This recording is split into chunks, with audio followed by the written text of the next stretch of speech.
मैं जिन साथी को मंच पे बुलाना चाहता हूँ, ये मेरा सौभाग्य है, कह लीजिए, कि जिन्होंने हमें सामाजिक परिवर्तन सिखाया है और जिनके दिखाए हुए मार्ग पे हम चल रहे हैं।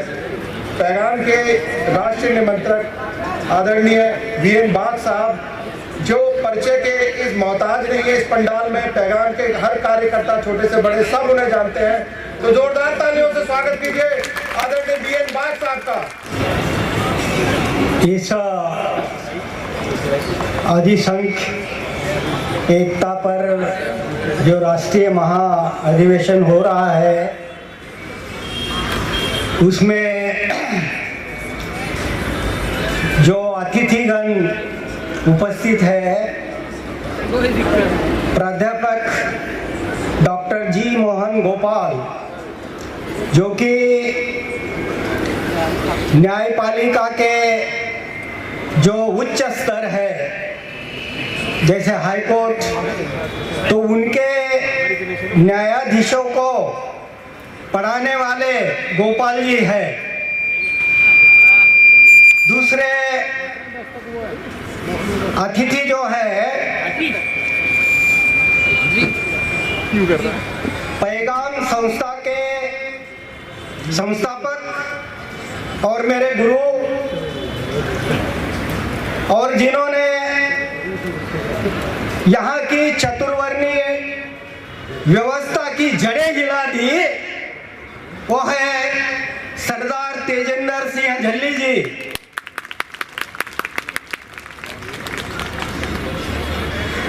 दूसरे अतिथि अभी आपके सामने बात करके गए, न्यायमूर्ति वी ईश्वरैया, जो पिछड़ा और अति पिछड़े जातियों को न्याय दिलाने के लिए अपनी जान की बाजी लगाकर पूरे देश में घूम रहे हैं। और जो इस मंच पर उपस्थित नहीं है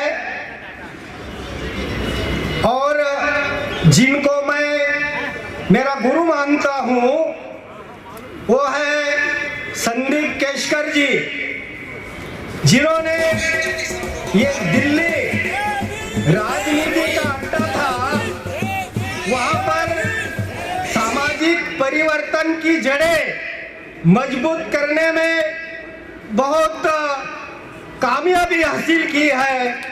ऐसे संदीप जी।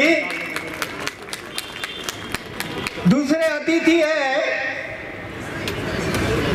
न्यायमूर्ति वीरेंद्र सिंह यादव जी।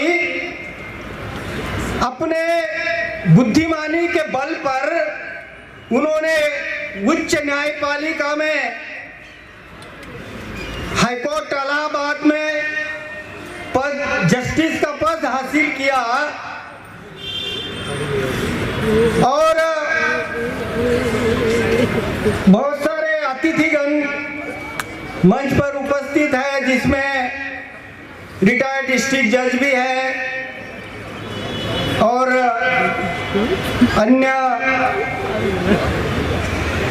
मान्यवर अतिथिगण है, और देश के कोने कोने से आए हुए, बड़ी तकलीफ का सामना करते हुए जो पैगाम या सारे WTP के जो कार्यकर्ता है, सिंपथाइजर है, उनका मैं आभार व्यक्त करता हूं। और मेरी बात को शुरू करने के पहले मैं जो 1 साल से ज्यादा समय तक किसान आंदोलन चलते रहा दिल्ली बॉर्डर के ऊपर, और जिस आंदोलन में 700 से ज्यादा किसानों ने अपनी शहादत दी, उनके लिए मैं श्रद्धांजलि अर्पित करता हूं। क्योंकि यहाँ के जो सत्ताधीश है उन्होंने श्रद्धांजलि अर्पित करना चाहिए थी, क्योंकि वो सच्चाई के लिए लड़े और सच्चाई के कारण सरकार को उनके सामने अपने घुटने टेकना पड़े। तो मैं उन शहादी जिन्होंने शहादी दी उनको नमन करता हूं, क्योंकि यहाँ के सत्ताधारी जो है ये श्रद्धांजलि किसको अर्पित करते हैं कि जो झूठी बातें हैं। आप देखते होंगे कि कुछ दिन पहले 2001 में पार्लियामेंट के ऊपर जो हमला हुआ था, तो उसको लेकर जो है ये फर्जी हमला मैं बोल रहा हूं, तो उनके जो लीगल हेयर्स थे मरे हुए, जो मारे हुए उधर लोगों के, तो उनकी वो श्रद्धांजलि अर्पित करने के लिए लोग उधर इकट्ठा हुए थे अभी 2-4 दिन पहले। लेकिन ये 2001 का पार्लियामेंट के ऊपर जो हमला हुआ, तो उससे जॉर्ज फर्नांडिस डिफेंस मिनिस्टर थे, उनके ऊपर शवपेटी का जो घोटाला किया, उनके चार्ज में सरकार गिरने वाली थी, लेकिन पार्लियामेंट के ऊपर हमला होने के कारण बच गई। तो इसलिए वो श्रद्धांजलि देते हैं। दूसरी श्रद्धांजलि अर्पित करते हैं तो वो है 26/11/2008 जो मुंबई पर दहशतवादी हमला हुआ और जिसमें एटीएस प्रमुख महाराष्ट्र के हेमंत करकरे, जिन्होंने साध्वी प्रज्ञा सिंह जो आज मेंबर ऑफ पार्लियामेंट है, उनको अरेस्ट किया था, लेफ्टिनेंट कर्नल प्रसाद पुरोहित, और ऐसे 10 लोगों को अरेस्ट किया था मालेगांव बम ब्लास्ट में। तो वो 26/11 के हल्ले में मारे गए।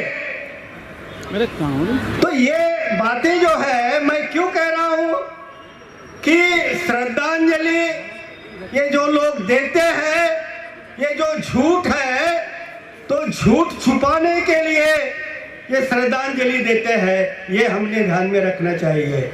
जो सत्य के लिए लड़ते हैं, मरते हैं, उनको श्रद्धांजलि नहीं मिलती इधर। तो इसको लेकर जो है हमने आगे बढ़ना है, इस बात को ध्यान में रखते हुए आगे बढ़ना है। तो दूसरी बात जो है, ऐसे डरावने माहौल में देश से इतने लोगों को, इतने कार्यकर्ताओं को दिल्ली में बुलाया, ऐसे पैगाम के देश भर के कार्यकर्ता और स्पेशली दिल्ली, यहाँ की चतुर्वर्णी व्यवस्था समाप्त नहीं हो सकती है। इसलिए ये सामाजिक परिवर्तन जरूरी है। हम देखते हैं कि अभी इधर वक्ता ने बात की कि सत्ता जो है, ये सत्ता कुछ नहीं है। सत्ता तो आपके पैर चूम सकती है जब आप सामाजिक परिवर्तन का आंदोलन जो है जान की बाजी लगाकर लड़ेंगे, तो सत्ता आपकी पैर चूमेंगी। क्योंकि बाबा साहब डॉक्टर अंबेडकर कहते हैं कि political revolution always follow social revolution. पहले सामाजिक क्रांति होती है और उसके पीछे पीछे राजनीतिक क्रांति आती है। तो इसलिए पहले क्या चाहिए? पहले चाहिए सामाजिक परिवर्तन, और ये जो सत्ता है ये सामाजिक परिवर्तन का एक बाय प्रोडक्ट है, उप उत्पत्ति है। इसका कोई अलग से स्टैंड नहीं है। सत्ता ये सामाजिक परिवर्तन के पीछे पीछे आएगी। तो इसलिए देश भर के जो हमारे भाई आए हैं, इन्होंने अच्छे से ध्यान में रखना चाहिए कि सामाजिक परिवर्तन कार्य के लिए अपना तन मन धन लगाकर दिन रात अगर कार्य करेंगे तो जो प्राइम मिनिस्टर होगा, हमारे ये सोच का, फुले अंबेडकरी सोच का, वो आपके कदमों में आके गिरेगा, वो एक आपका सेवक होगा। तो इसलिए हमें ये जो अनुसूचित जाति और पिछड़ा वर्ग, इनकी यूनिटी करना पड़ेगी, क्योंकि बाबा साहब डॉक्टर अंबेडकर जब श्रम मंत्री थे तो उन्होंने लखनऊ में एक परिषद बुलाई, जिसमें डॉक्टर पंजाबराव देशमुख, जो भी एग्रीकल्चर मिनिस्टर थे, ओबीसी के प्रतिनिधि के तौर पर उधर बुलाया। लेकिन पंडित नेहरू को जब ये बात पता चली तो उन्होंने मना किया। तो ये बात जब बाबा साहब डॉक्टर अंबेडकर को पता चली तो उन्होंने भर सभा में क्या कहा, उस मंच के ऊपर गोविंद वल्लभ पंत मुख्यमंत्री उत्तर प्रदेश भी बैठे थे। तो उन्होंने कहा कि अगर अनुसूचित जाति और पिछड़ा वर्ग इकट्ठा आता है तो पंडित गोविंद वल्लभ पंत जैसे ब्राह्मण वर्गीय लोग मेरे जूते के तस्मे खोलने में फक्र महसूस करेंगे। ये जादू है इसमें। ये जो सामाजिक परिवर्तन का कार्य है, ये अलाउद्दीन का चिराग है, जो मांगोगे वो मिलेगा आपको। तो इसलिए हम देख रहे हैं कि आज जो है हमारी इमीडिएट जो समस्या है, ये है शासन और प्रशासन एक ही वर्ग के हाथ में होना। ये हमारी इमीडिएट समस्या है। तो इसलिए जब समस्या का निदान हो गया है तो ऐसा समझिए कि समस्या हल हो गई। तो इसलिए ये सामाजिक जो परिवर्तन चल रहा है तो इसका सॉल्यूशन भी मिल गया है। क्या सॉल्यूशन है कि आगे चलकर चुनाव में जो कैंडिडेट खड़े होंगे, कोई भी पार्टी का हो, वो पहले जो सामाजिक परिवर्तन की जो संस्था है, संगठन है, उनके पास आएंगे और ये लोग जो है ये कैंडिडेट का चुनाव करेंगे, सिलेक्शन करेंगे।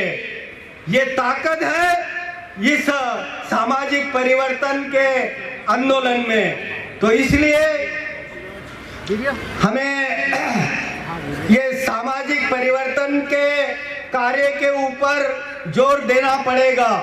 और अंत में मैं एक ही बात कहूंगा कि जो किसान आंदोलन हुआ तो उससे हमने बहुत बातें सीखने जैसी है। कि क्या था वो किसान आंदोलन जो था वो सच्चाई के लिए था और सच्चाई के लिए उनका निर्धार पक्का था और उसके लिए वो मर मिटने के लिए तैयार थे। उनके अंदर निर्भयता थी और उनके अंदर सेवा भाव था। तो इसलिए ये बातें अगर हम अपने अंदर उतारते हैं तो हमें कोई नहीं रोक सकता। और ये सामाजिक परिवर्तन का जो आंदोलन है ये तेजी से आगे जाएगा। तो ये अभी जो आज का ये महाधिवेशन हो रहा है, ये अभी हवाई जहाज ने टेकअप कर लिया है, क्योंकि उड़ान भरने के पहले ज्यादा एनर्जी लगती है और जब उड़ान भरता है हवाई जहाज और ऊपर जाता है तो बहुत तेजी से जाता है और उससे कोई ये भी ज्यादा नहीं लगती एनर्जी। तो ये बात हमने ध्यान में रखना है। इतने ही बात को मैं आपके सामने रखकर आपकी रजा लेता हूँ। जय भारत।